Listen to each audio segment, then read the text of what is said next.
Hey there team, welcome back. Barry Watson here, Wild Mountain Man. Great to see you again.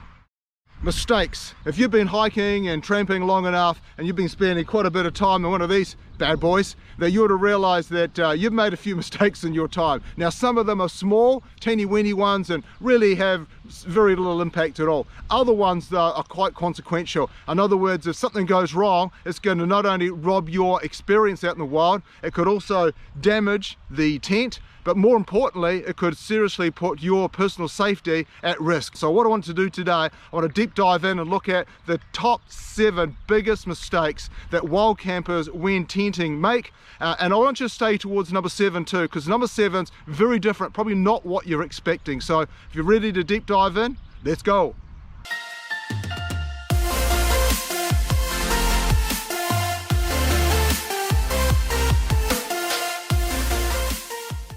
The first one is speed buying. Speed buying is when somebody, because they've got an upcoming trip, they rush in to buy a tent. They may be single-minded in terms of exactly what they want. They want something that may be cheap, something that's light, something that's strong. Maybe you want their favorite color, but they really don't do enough investigative work to work out what's going to be the best tent for them. So their haste is going to cause them to find something that's good, but certainly isn't great and certainly not ideal for their situation. So do your due diligence. This is your home away from home, so it's important that you do the buying once and you do it right.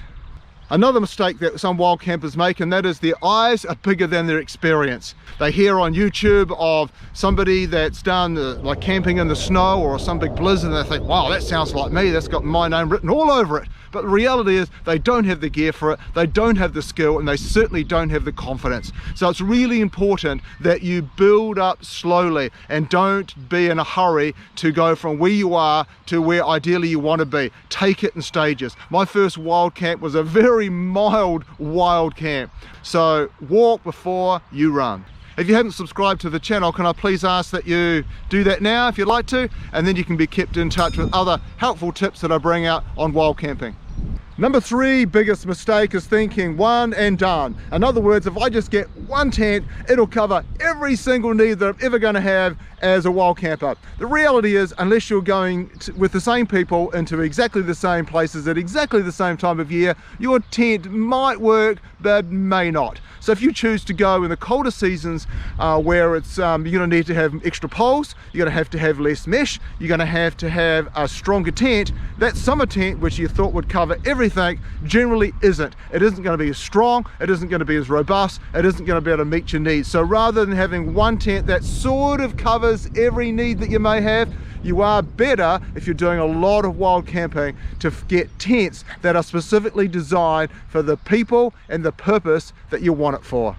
Another common mistake that people make is thinking that they can buy an ultra light tent that is also super strong. Now you can only get one. In fact, lightweight or strong, choose one. You can't have both because of the nature and the function of the tent and the environment you're putting it into. While one tent will have less fabric, more mesh and less poles and thinner poles, the other more colder wintry autumn fall tent is going to be the complete opposite. In fact, you don't want a 4-season tent that's really lightweight, because that would denote that there's been some compromise in what's gone into the tent, which is ultimately going to compromise the strength of it against wind loading, snow loading and your general well-being. Another common mistake that wild campers make is not enough pitching practice.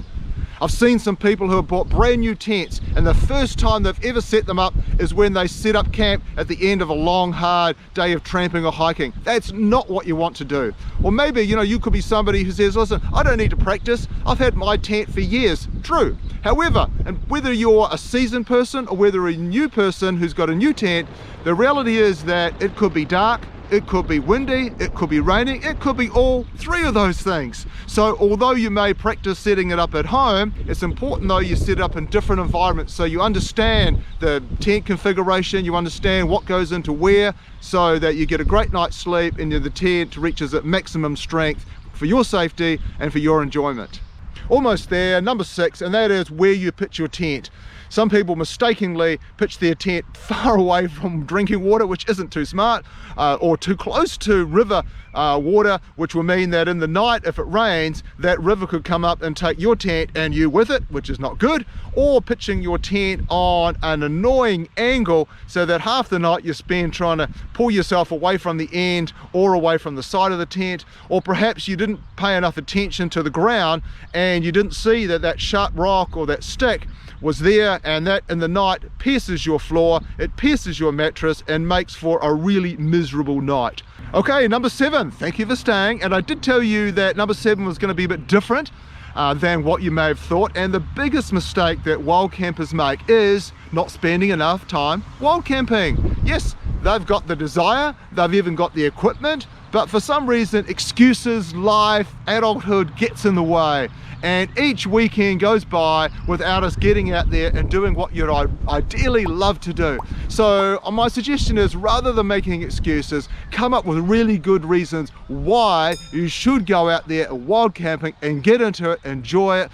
Not only for your own well-being is it great, but it's great for your mental health. It's great for socially, mentally, spiritually, physically, in all areas of your life. Getting out on wild camping and enjoying the great outdoors is awesome.